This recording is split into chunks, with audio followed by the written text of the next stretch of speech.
we have arrived at the moment you've all been waiting for to actually dive into cleaning my disgusting Triflex. That is my actual vacuum from home with cat hair and carpet fuzz and dirt and all.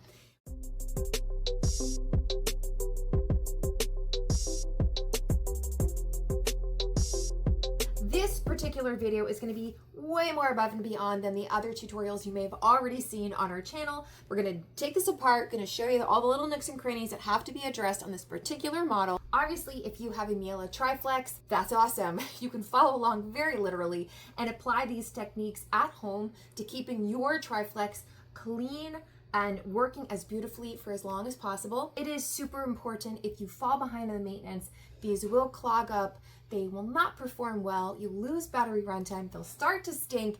It's just not a good time.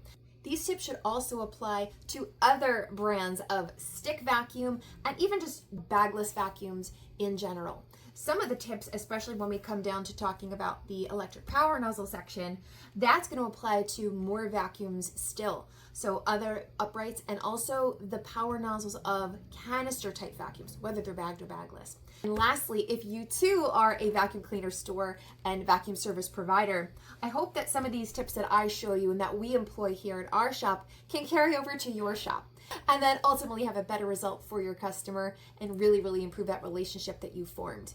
No matter what vacuum we have, stick with me. We're going to go through step by step, nice and methodically. And if nothing else, this is super gratifying. So I hope you enjoy it, even just for that. Let's get to it. I would not do this in your kitchen by where you prepare food. This all you see here is my setup here at Queen Vacuum. So hopefully you can recreate something like this. And don't forget to get your rags, your little screwdrivers, your little pokey and brushy tools, a little bit of cleaner, and hopefully good lighting, a nice surface. If you have just a bare surface that you can like wash and wipe down, that's even better. So without further ado, let's tackle my terrible, disgusting, dirty Triflex. So in this case, what all I want to do is take her off the base. So we already have the main body off. Really, I just like to start by breaking everything down, taking all the sections apart. So you saw how the power nozzle comes off. You do not have to do this, but I just, because you can, I take the battery off. This will remind me to later on to test the voltage because I don't want to forget to do that. I'm going to take off the wand. I don't need to separate the handle here.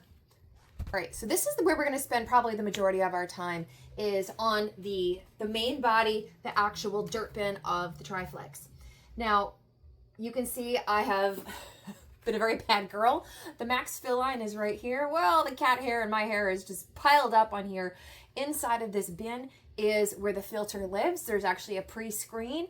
And so this vacuum is not breathing very well.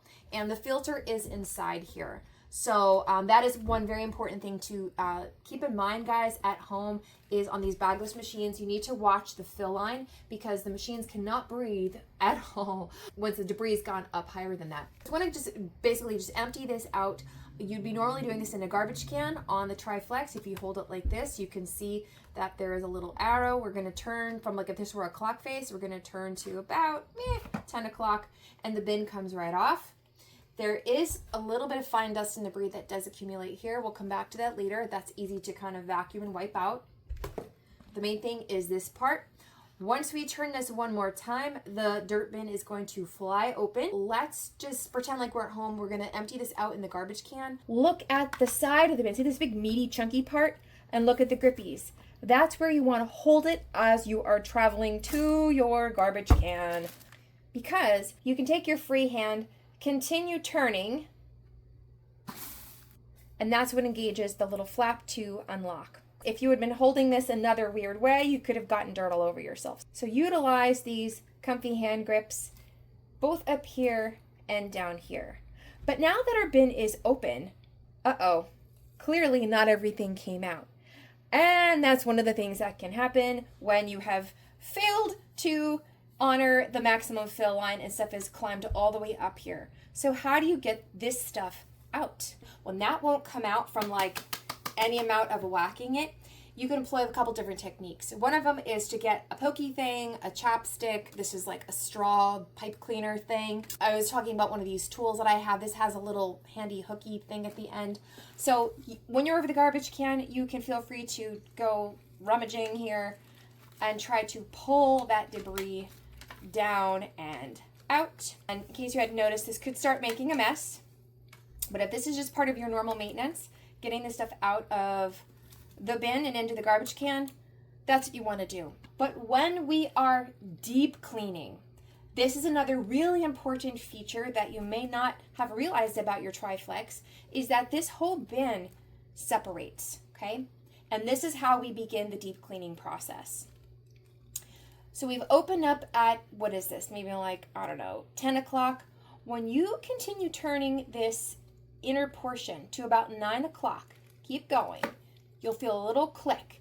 Wiggle, wiggle, wiggle, and this whole thing comes out. Now, we're going to come back to this because, as you can see, there are no electronics inside here. There's no filter. Everything is wide open, and this is very, very easy to clean. I love this because many bagless vacuums do not have a shroud that can come off with no electronics that you can actually wash properly. Even Dyson, sometimes you have to watch because there'll be little electrical plugs or contacts that are still attached to the bin that you do not want to immerse in water. So that's something to look for on your vacuum. Okay, so we're going to come back to that. But now this is the filter section. You can see how the filter's sitting inside here. This is like a pre-screen, and of course there is delightful stuff on top of it. But on this HX one, this filter just pops out. She's going to pull it straight up and out. And be careful because yes, the dirt is alive in there. From day to day, you just be tapping this out in the garbage can. And secondarily, there's one more filter down inside. Again, this is an HX1. And this filter twists out. Okay. And that also can be tapped out. You'll see that there is debris that lives inside this inner chamber, and that has to come out as well. Now, while I'm doing this for my customers here back on my bench, I would be utilizing my bagged canister vacuum, my Miele that I showed you that's under my workbench, to be suctioning this stuff out so I don't have it loose in a garbage can. It's much more hygienic for me. Going back to this little shroud, again, there are no electronics in it. Okay, you can see that there's some buildup in here in the screen. It'll work very nicely just to wash it in the sink.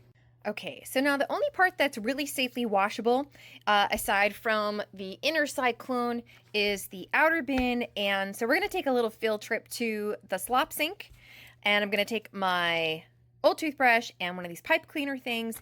And not that this is bad, but I'm just going to show you how to wash this effectively.